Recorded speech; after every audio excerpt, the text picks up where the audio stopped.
Okay, ready? Yep. Okay, so heart, pathway to the brain. So heart, ascending, aorta, aortic arch. This is the posterior side of the heart. So here you have the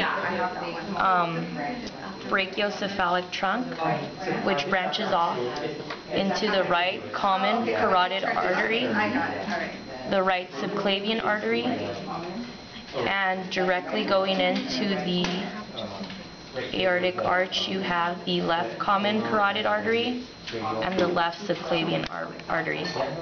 So if you're left or right subclavian artery, you go into the right or left vertebral arteries, which then merge. Where's the brain? Which then merges into the basilar artery, and then goes into the cerebral arterial circle. And that's the posterior pathway to the brain. The anterior pathway to the brain is through the right or the left common carotid arteries, which are these two. And from there, for the sake of this lab, you can either branch into external or internal arteries. But for the sake of this, we're just going to go left internal artery, left internal carotid artery, my bad. And then that directly goes into this little duct here. It's portrayed as this little black dot here, which goes into the cerebral arterial circle. From the brain, you're going to go back through these pathways to start off.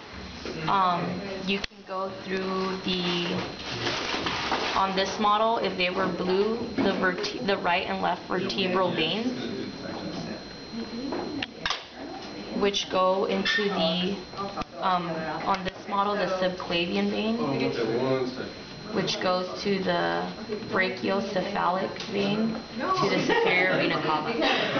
Another pathway you can take is the external jugular vein, which goes directly into the subclavian vein, to the brachiocephalic, to the superior vena cava, to the heart.